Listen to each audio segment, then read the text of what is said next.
So guys, before we get started, don't forget we do have that amazing discount code thanks to Tier 0 Games going on right now. And all you have to do is put in ZW Games 5 to get 5% discount on your total order at tier0games.com. The links will be in the description below. What's up YouTube, this is Joe from Zeph War Games and I'm bringing to you guys an update to DDDs, but this is not just any ordinary deck update. This is an update that is more inclined to our American audience, in the sense that you can play this exact build pretty much only in America. You can't play it anywhere else that isn't got illegal manga promos, which you can probably guess what's in this deck, and I'll explain to you why they're pretty much the only reason why I am no events doing this update, because away from America, outside America, not much really has changed. I will talk about one card that has come out in Rise of the Duelist that you can tech in the deck to give your deck a bit more options. I will also just to give a bit more stuff to this profile in video in general, I will explain some things that you can take out the deck if you don't want to play certain engines, certain ways that I'm personally playing the deck isn't really too comfortable with other people. So again, I'll explain that when I get to it. So before I get to the deck profile itself, if you enjoy this, give us a like, subscribe down below, hit that notification bell that if you do enjoy it, you don't guys don't want to miss out on any other content, and that notification bell helps you stay tuned with all of our content. Those more little things we appreciate very much, and again, thank you very much for doing so. With all that said and done, let's get into this DDD deck profile. So I know a few of you have been excited or looking forward to this, or been wanting this. I'm going to breeze through the stuff because I've lectured on about most of this stuff already until I get to the additional cards. So your free Ragnarok. I've seen a few people drop Ragnarok down to 2. I'll probably do that once we get more stuff in the future. There's one more card that we're waiting for. So free Ragnarok, free Kepler. Kepler is probably like the most important card in the deck. Free Copernicus has additional reasons, and 1 Chaos Apocalypse. Those are your mainline pendulums. Free Swirl Slime, free Necro Slime, and 1 Vice Typhoon for your fusion players. And then your tuners, 3 Lamia, and 2 Ghost. That's pretty much most of your mainline DDs. This is the lineup you can play no matter where you are in the world. My mainline engine makers are the 2 Olions and the 1 Despot 001. You could probably guess what these are for. These are for the Mega Phantom Beast combo. This is your Omni Negate combo. No matter whatever you want to call it, you play this, so it essentially gives your deck more consistency in the sense that no matter what hand you have, as long as you open up with one of 2 one-offs in the deck, you can essentially perform at least 2 negates in the deck from using these cards in your mainline deck. If you don't want to play this, if you're really not into the Omni Negate combo, whether you think that if this is just not your play style, if it's used too much by other people, if you think it's going to get hit on the ban list, no matter what your reasoning is, all of those I can understand. If you're not wanting to play this combo, what would you play, Joe? I'd play this. I'd literally just play this. I'd play 2 Desires and I'd double up Chaos Apocalypse to 2. Just that way, if you do banish your Chaos Apocalypse of 1 of your Desires, you still got 1 in the deck so that you can perform your Satellite Warrior combo, the main combo in DD. So if you don't want to play this, you take these 3 cards out, you put these 3 cards in. There's one additional tech that I do play, and that is the Cerevis.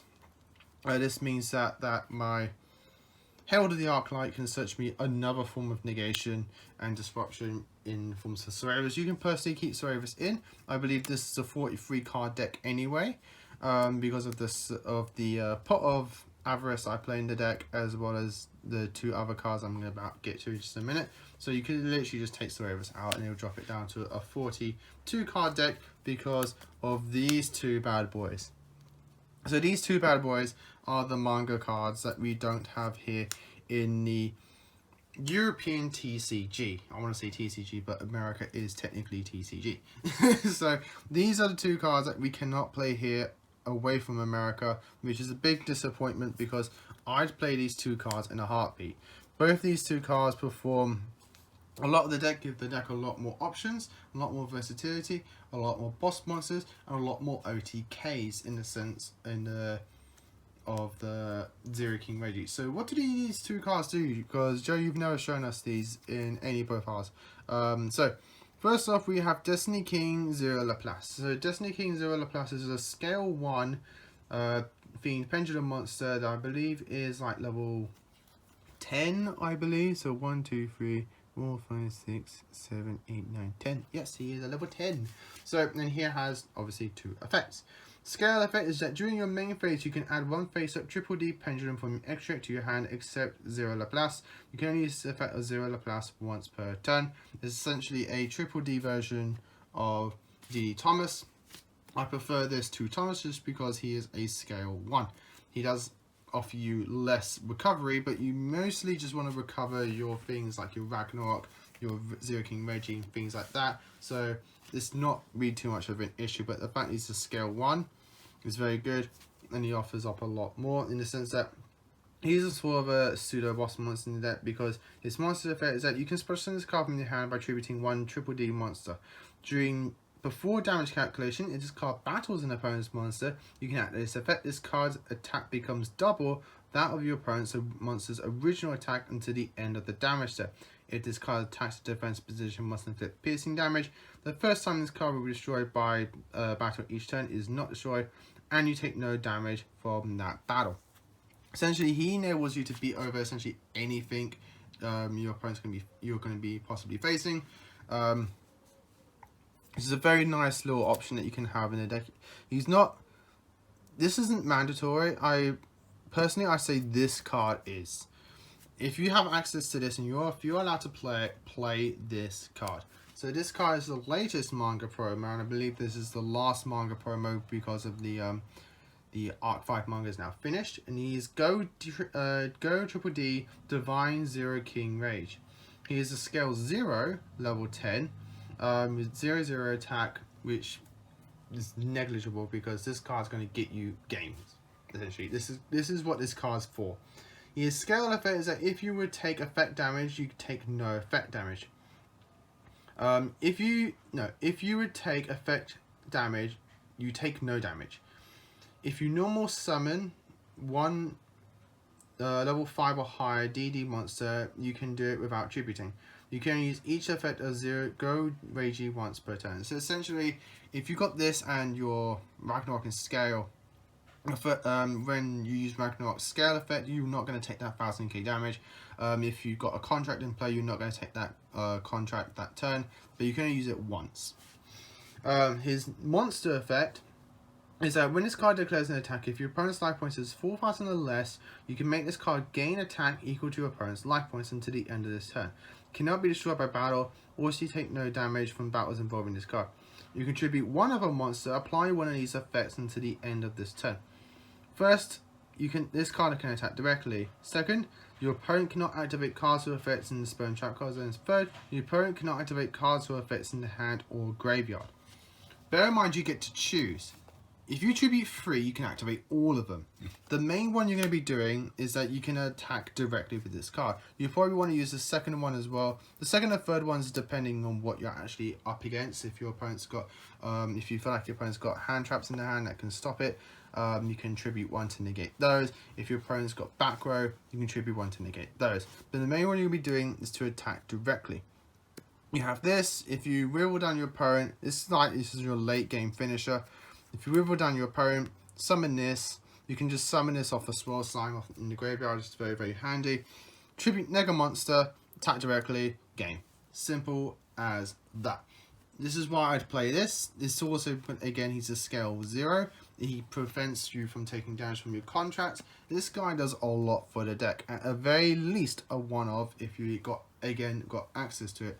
But these cards are manga promos, so this is why you never see me use them in our profiles. This one we just got recently, somewhat. This one we've had a long time, but again, this is why you've never seen me have this in a profile. We can't legally use them here in the European places, so it's why these are solely for our American viewers only, and if your tournaments in the Europes let you use them. So that's it for the monsters. Moving on to spells, we have our contract lineup of triple gate, 1 swamp king, our triple allure, because we got access to it, 1 for 1 pot of avarice. Is my personal spell tech in the deck, just because I like to recycle my extra deck to get more combos going off later in the games. Triple call by grave. The cantrips aren't very prevalent so much at the moment, other than things like infinite permanence and stuff like that, but I still like to have this as a safety net. At worst case, I'll probably drop it down to 2, but I like to have 3 at the moment. And then triple impermanence to round up the main deck. So again, that's it for the main deck. I'm going to put Zero King Reggie at the top because I love Zero King Reggie. The reason I call it Zero King Reggie because that's what it is in the OCG. As he is literally Agaba Reggie. So that's it for the main deck. Moving on to the extra deck, we have our fusion lineup of double Genghis and 1 high flanking Genghis. I see people playing D'Arc. I'd probably play D'Arc once I show you the other tech decks come out in Rise of the Duelist after I go through the extra deck. But that's what I'm currently playing. 1 Formula Sync 1, Held or the Arclight, Gusty King Xander, Siegfried, Crystal Ring, Savage, and Satellite Warrior. We've got more synchros here in the extra deck because synchros are the main things we're going to be ending on, and then the main parts of our combos. So you want to play these at the most. Herald of the Arclight is the goals. Again, I'm playing the Herald combo. I'll show you what I'd take out for him in a minute. I play 1 Xyz in the forms of High Brave King Caesar. I feel like I get access to this a lot more. This is one I want to access a lot more. Kali Yuga's in the side deck. And then we play 4 Link monsters in the forms of 1 Gilgamesh, 1 Mecha Beast Aurodon, 1 Kushon High Fibrax, and 1 Cross Sheep. The Aurodon is again for the Omni Negate combo. So now that I've breezed through that extra deck, what is the main thing? So these two are the main flex spots in the extra deck. What would you take these cards out if you don't want to play the combo? I'd put in 1 D'Arc, and then I'd personally play this. This is a new card that came out of Rise of the Duelist, and it is Chaos Ruler, the Chaotic Magical Dragon. He's going for about £9 to £10 at the moment, roughly, give or take. You could probably get one for about 8 if you're lucky on eBay. This card just gives you consistency and options, and is a nice recovery card as well. So what this card does is he's generic with a 3k attack and 2500 defense, level 8 Dark Dragon. If this card is synchro summoned, you can excavate the top 5 cards of your deck, and if you do, add 1 excavated light or dark monster to your hand. Also send the remaining cards to the graveyard. You can banish 1 light and 1 dark from your hand or graveyard.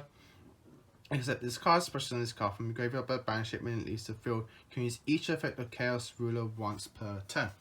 So this card's just good because he helps you in that mid combo extender if you have to use it. You can summon this, excavate the top 5, add something like a Ragnarok, Copernicus, a Slime if you need that Slime for those fusion plays, Lamia if you haven't used its effect yet. Literally this card can get you a lot of stuff in the deck because the whole deck is primarily dark. So you're not going to be really recovering him as much because you don't really play any lights unless your extra deck has a light that you can get into grave. So that's what I would do. I'd take Herald out for Chaos, and I'd take out Mecha Phantom Beast for D'Arc, just because D'Arc will then get you easier access into the Chaos.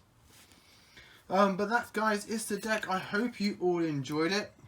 This is a bit different from how I usually do it. I will probably rarely do a deck profile of DDD like this, just because I know a lot of you fans have been wanting a DDD update, and this is probably the best I could do, just because, again, nothing much has changed other than the fact that Chaos Rule is now in the game. So I thought, well, me and Dale thought, what's the next best thing? I'll do one with the manga promos, because again, I've never really done one, and the manga promos do add a lot to the deck if you've got access to them, which is the only downside, if you've got access to them. So, again, as always, like, comment, and subscribe, hit that notification bell, and until next time, guys, as always, happy dueling.